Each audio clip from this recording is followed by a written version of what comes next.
Have you ever really thought about this? We hear that God is perfectly just, and at the same time that he's perfectly merciful. But how does that work?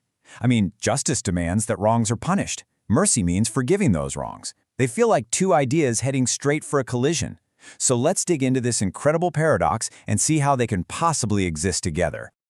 Right off the bat, you can see the problem. On one side, you've got justice, giving someone the punishment they absolutely deserve. And on the other, you've got mercy, showing compassion and not giving them the punishment they deserve. It feels like a choice has to be made. You can't have both at the same time. Or can you? All right, let's tackle this one piece at a time. First up, let's establish the case for God as a God of perfect, absolute justice. This isn't just something he does. The Bible makes it clear this is who he is. I mean, listen to this from Deuteronomy. It couldn't be any clearer. It says all his ways are just. Not some of them, not most of them, all of them. He's described as a God who does no wrong, period. So this sets an incredibly high bar, a standard of perfect, unshakable righteousness. And look, this justice isn't just some abstract idea. It has teeth. It has real consequences. The Bible talks about the wrath of God against sin. Passages like Colossians tell us that our wrongdoing genuinely provokes a just response. So for justice to mean anything, there has to be a real consequence for sin. Okay, so we've got this solid picture of perfect justice. But at the exact same time, the Bible is just packed, page after page, with verses about God's overwhelming mercy and compassion. This is the other side of our paradox. And we are not talking about a minor theme here. Just look at these numbers. The word mercy shows up over 290 times in the Old Testament and another 70+ times in the New. This is a constant, relentless drumbeat throughout the entire Bible. Mercy is absolutely central to God's character.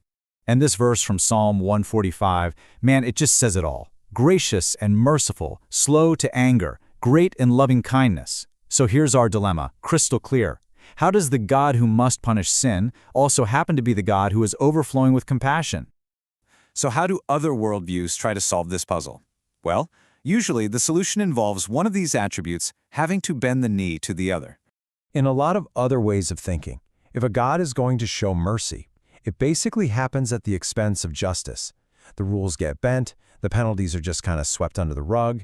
In that scenario, mercy might win, but justice definitely loses. But let's bring this down to earth for a second. Imagine a judge lets a clearly guilty person walk free just because he feels bad for him. We wouldn't stand up and applaud his mercy. We'd call it what it is, corruption. A good judge's job is to uphold the law. So a God who just ignores his own laws to be nice would actually be an unjust God.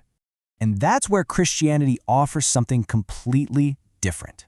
A unique, powerful solution where these two ideas don't fight each other, but instead meet perfectly at one single point in history, the cross of Jesus Christ.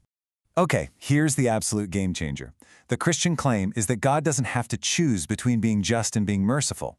Instead, he shows his incredible mercy through the perfect execution of his justice. This is a radical, mind-bending idea. So how on earth does that work? Well, let's walk through the logic. Step 1.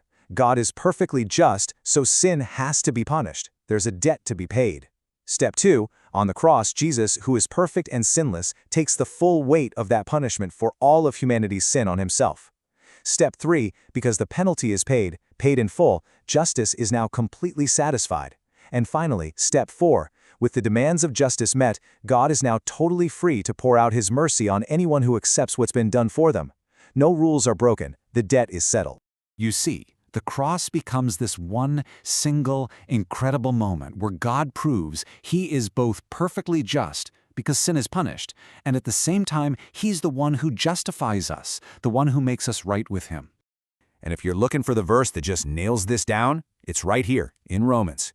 Paul explains that the cross was done for this exact reason, to show that God could remain perfectly just while also being the one who justifies people who put their faith in Jesus. It's the key that unlocks the whole thing. So let's just break that down one last time. It's so beautiful how this works.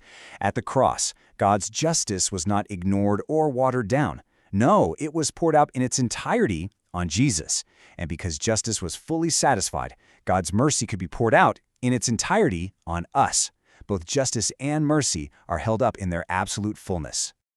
So what's the bottom line for us? For you and me, it means that anyone who puts their trust in Christ is rescued from the just consequences they deserved, and in their place, they receive a flood of mercy they could never have earned. Justice is served, and mercy is given. So I want to leave you with this to chew on. How does it change the way we see salvation when we realize that God's mercy isn't a loophole in His justice, but is actually made possible because of His justice?